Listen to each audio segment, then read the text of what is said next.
En la ciudad de Tandil, este viernes, dentro de muchas de las cosas que van a pasar, hay una actividad muy interesante que lo va a traer a la ciudad el viernes 6 a las 7:30 de la tarde en Irigoyen 882, en el Centro Cultural Arte y Parte, que tiene que ver con la presentación del libro Líbranos del Mal.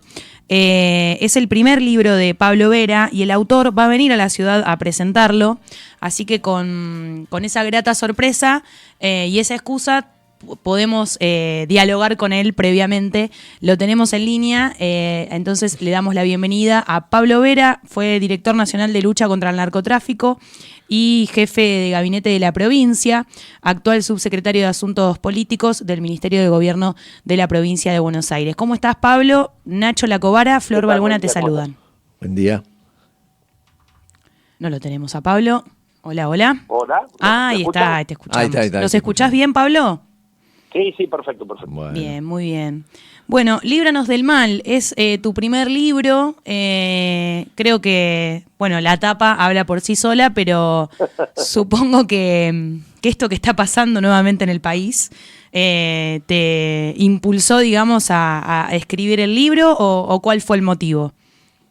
El libro es una recopilación con una nueva edición de distintas contratapas que yo vengo escribiendo en Buenos Aires 12, ¿no? Que es el suplemento de la provincia de Buenos Aires de Página 12, Sí.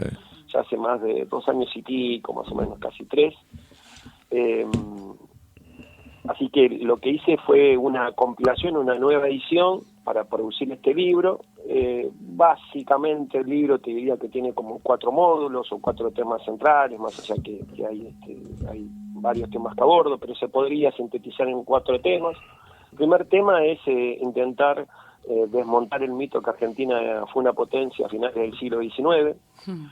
Que es un tema bastante recurrente, planteado por Milei y por otros políticos argentinos. Ahí me pongo a trabajar sobre la misma base estadística que trabajó Milei, que es la base estadística de un señor que se llamó Angus Madison.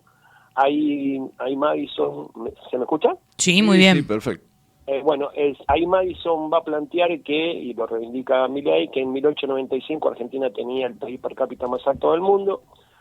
Cuando vos profundizás en el estudio de la base estadística, lo que vas a encontrar es que posteriormente Madison va a decir que no tenía todos los años, o sea, no tenía el comportamiento de la economía argentina todos los años, por lo tanto los años que no tiene dato lo supone similar al año anterior. Acá te abro un paréntesis, son todas aproximaciones, porque en realidad los datos oficiales de PBI en Argentina recién los tenés en la década del 50. Por lo tanto, es una aproximación estadística que desde mi punto de vista y de varios autores, lo que pone en riesgo, digamos, la afirmación de Madison.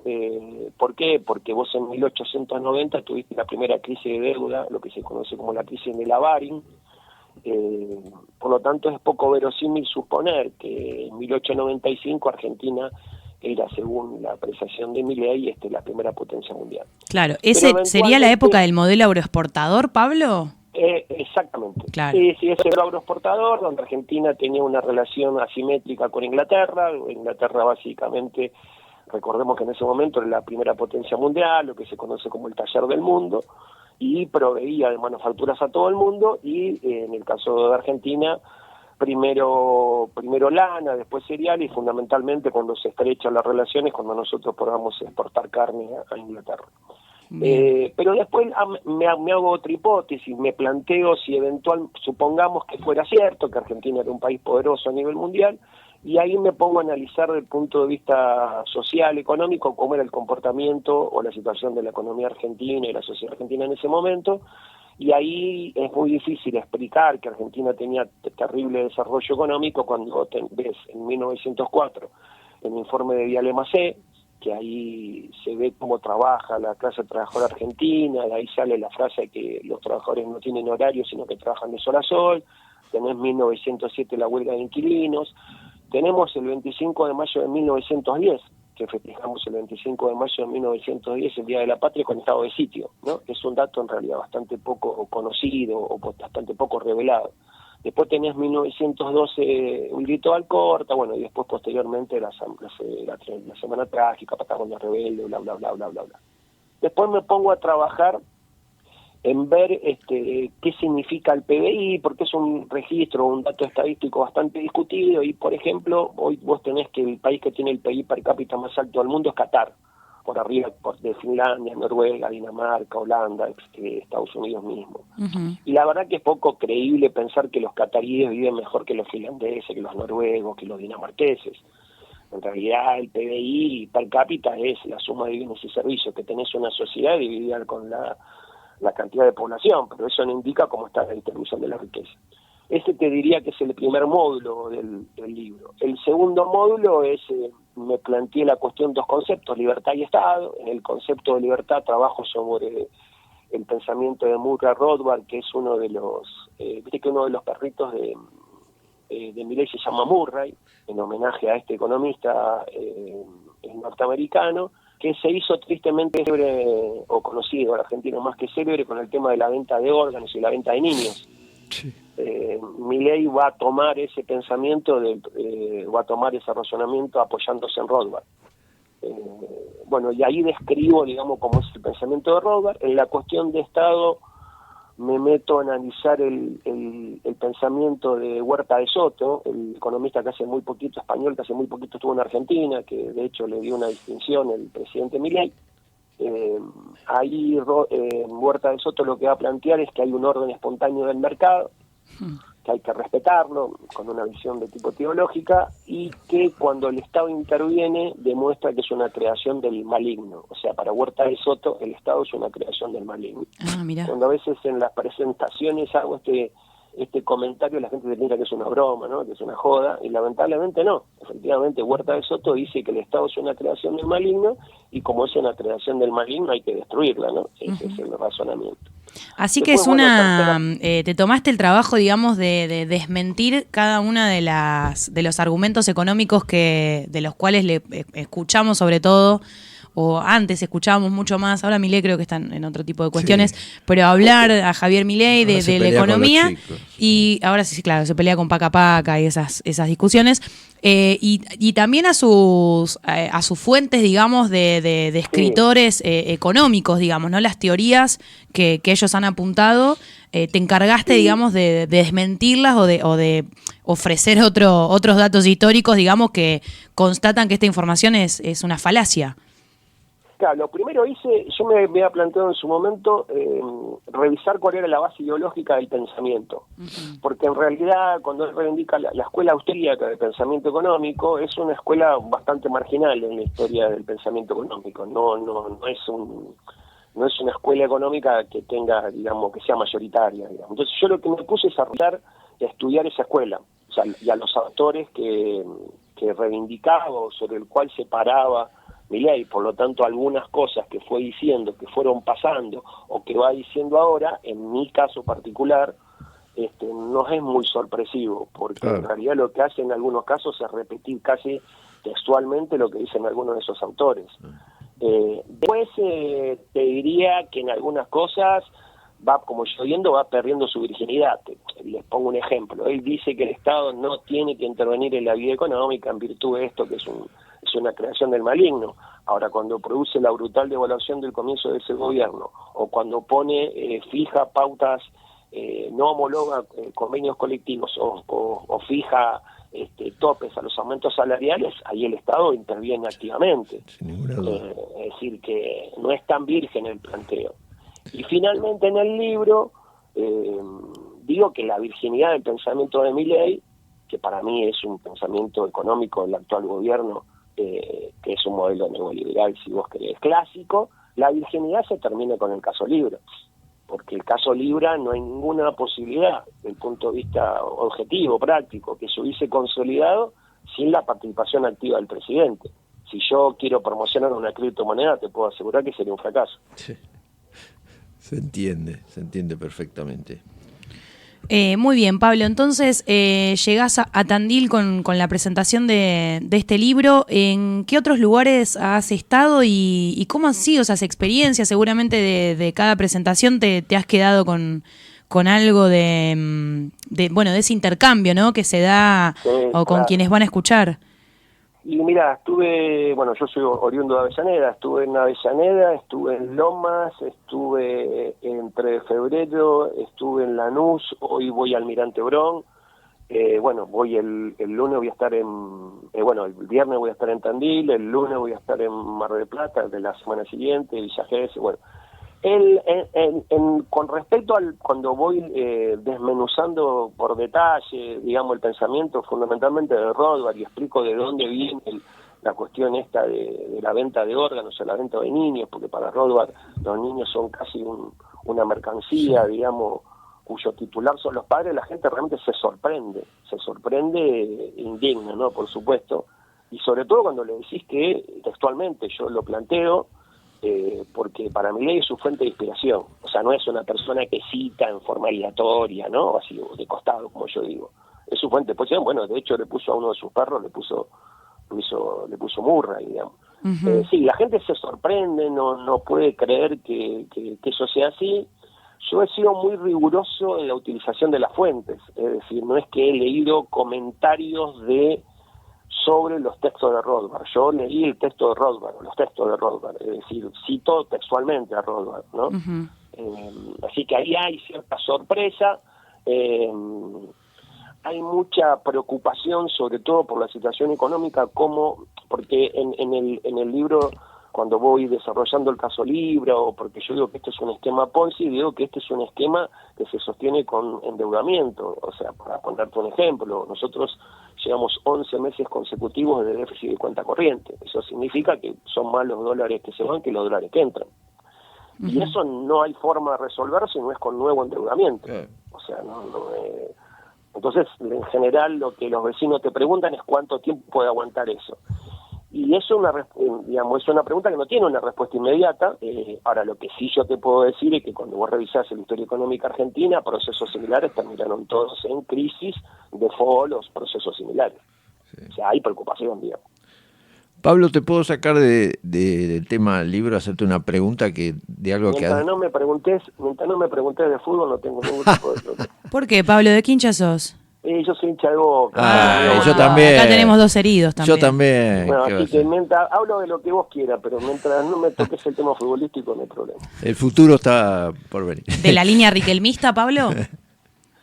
Yo tengo un tema con Román, porque yo a Román lo adoro, digamos, estoy absolutamente enamorado. Me escucha mi mujer y se pone celosa. Yo estoy enamorado de Román, pero qué sé yo, como presidente es como que me genera mis dudas. Lo sigo bancando, digamos, sí, hay pero que no bancarlo, sé por el amor que le tengo a Román. Hay que bancarlo. No soy muy imparcial ahí, digamos. Bueno, vos hace pocos días señalabas que ante la falta de paso, ¿no? De las pasos en la elección bonaerense, que tampoco te interesan las internas abiertas porque se retrocede a una interna de aparatos, entonces va a ser algo muy difícil lograr la unidad. Entonces, si se logra esa unidad, no es solo para presentarse juntos, ¿no? Es solo una unidad donde tengamos que discutir el rol que van a jugar, por ejemplo, los bloques del oficialismo con respecto al gobernador, que hoy no son muy de apoyar los proyectos que manda el gobernador, ¿no? Sí, porque eso surgió en una entrevista que me imagino que te estás refiriendo a esa, que me hicieron, yo digo que el problema no es solamente la cuestión de la unidad, porque eso, digamos, podemos ir todos juntos en una lista y fenómenos. Sí. Ahora, me parece que es un problema un poquito mayor. Primero es que tenemos que discutir la relación que van a tener esos legisladores con el oficialismo. O sea, nosotros no puede ser que no tengamos oficialismo. Seguro. Entonces yo hoy veo algunos comportamientos, algunos legisladores nuestros, y sobre todo tanto el presidente de la Cámara de Diputados como la presidenta de nuestro bloque en senadores, y la verdad es que a veces uno duda, digamos si efectivamente son del oficialismo o no, ¿no? No porque no haya que haber discusión, porque yo no estoy muy de acuerdo con eso, que no haya discusión. Ahora, todo proceso político hay un proceso de discusión, de síntesis, y después vos tenés que, digamos, ejecutar lo que se acordó. Exacto. Entonces, eso para mí tiene que estar incluido en este proceso de discusión. Y el segundo o tercer planteo que yo hice en un determinado momento, no recuerdo si en esa entrevista o en otra, es que nosotros tenemos que pensar la unidad en términos de los sectores sociales que efectivamente se ven agredidos por la política del gobierno, y no por el gobierno nacional, y no necesariamente tiene una representación en determinado dirigente político, ¿sí? Te pongo un ejemplo. ponerle un sector agropecuario que se ve seriamente dañado, que tiene que arrendar la tierra y se ve seriamente dañado por el tipo de cambio, ¿no? Y entiende que quizás inesperadamente que muchos sectores nos cuestionaron a nosotros por determinada política que llevamos en su momento, centralmente por el tema de la 125, ahora reevalúa y repiensa y se da cuenta que esta política de dólar apreciado es una política absolutamente negativa para la producción y para la exportación. Bueno, sí. Ese es un sector que nosotros tenemos que representar. Claro. Entonces, lo que yo planteaba, que la unidad tiene que ser, digamos, de sectores sociales afectados. Y a veces no necesariamente los dirigentes políticos logramos sintetizar esas expresiones. Entonces, para mí es un proceso un poquito más complejo, un poquito más rico, más interesante. Sí, sí. Y en segunda cuestión, hay que plantearse, digamos, cuál es el proyecto político alternativo que nosotros le vamos a ofrecer a la sociedad hacia el 2027. Desde mi punto de vista, está bien que yo no soy imparcial, porque como formo parte del gobierno de la provincia, yo creo que el gobernador está planteando desde el día 1 un modelo de gestión distinto, con todas las dificultades que conlleva, un modelo de gestión distinto que Milei. Sí. Entonces me parece que hay mucho para discutir. Después vendrán los nombres, sí, ¿no? Sí, que por supuesto tienen que estar, ¿no? Porque la boleta no es que tiene que estar en blanco, pero para mí es nos debemos hacia dentro del peronismo un proceso de discusión mucho más rica. Por eso también, vuelvo un segundito al libro, es también discutir ideas. Claro. Y entender que nos tenemos que tomar el trabajo de entender algunos procesos. A mí te aclaro, o les aclaro, muchos me cargaban cuando amigos, compañeros se enteraban que yo estaba estudiando en la escuela austríaca, y me decían, ¿para qué te metes a estudiar o a escuchar eso? ¿No? Y yo le digo, mira, ¿no? Hay una frase de Sun Tzu que yo siempre la uso, ¿no? Que habla de enemigo, ¿no? Yo acá prefiero hablar de adversario, ¿no? Conoce a tu adversario como te conoces a ti mismo. O sea, vos no podés contener lo que efectivamente no conoces. Entonces, lógico. Yo me siento muy tranquilo en discutir que Argentina no fue una potencia en el siglo XIX, porque yo lo que hice es ponerme a estudiar la propia base estadística que reivindica Milei. Entonces, humildemente tengo algunos más elementos que si yo dijera así simplemente, vulgarmente, no, Milei está diciendo una tontería, está bien, pero en base a qué decís que es una tontería. Claro, o sea, me parece lógico. Que tenemos que ser más rigurosos.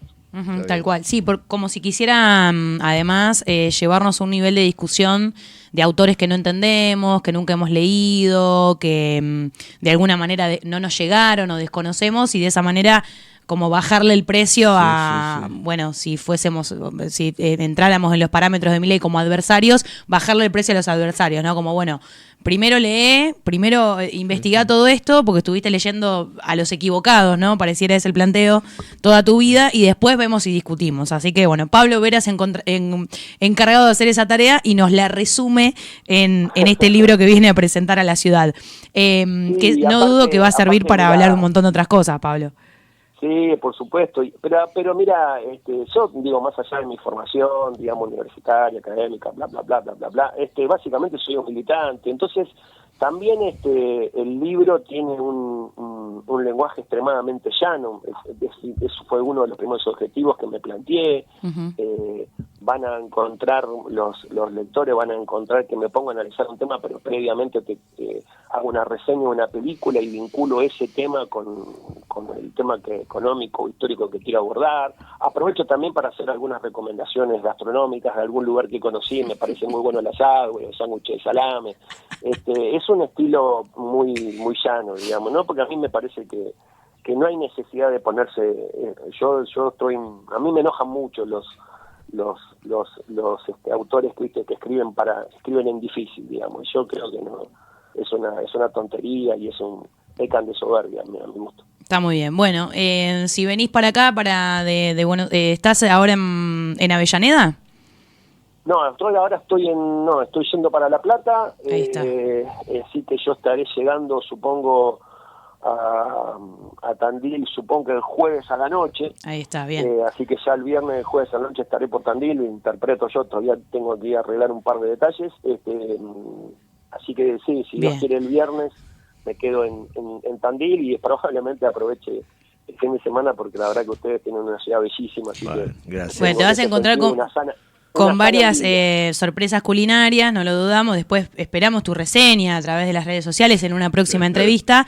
Si venís desde La Plata, Pablo, vas a venir por Ruta 29, no vengas por la 3 porque no vas a querer parar, no vas a tener ningún lugar para parar a comer y no creo que te den ganas con la cantidad de pozos y de baches y las terribles condiciones en las que está esa ruta nacional. Pero si venís por la 29, creo que hay algunas promesas culinarias más interesantes, probablemente del mal trago que te lleves si venís por Ruta 3. Así que es nuestra recomendación.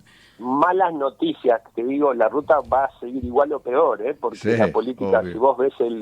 si vos ves lamentablemente los acuerdos del Fondo Monetario, entre uno de los acuerdos que están monetarios es una rígida disciplina fiscal, por lo tanto es reducción al máximo de todo lo que sea inversión pública. Espectacular. Pablo, un gran abrazo, gracias por estos minutos al aire y te esperamos en la ciudad el viernes, entonces el jueves en realidad. Cómo no, va a ser un gusto. Un abrazo. Hablábamos con el autor de Líbranos del Mal, Pablo Vera. Viene a la ciudad este viernes 6 a las 19:30 horas en Arte y Parte, la casa del compañero Rubén Sentís, que va a estar recibiéndolo y moderando además esta actividad que es organizada y están todos invitados por Movimiento Derecho al Futuro, ¿no?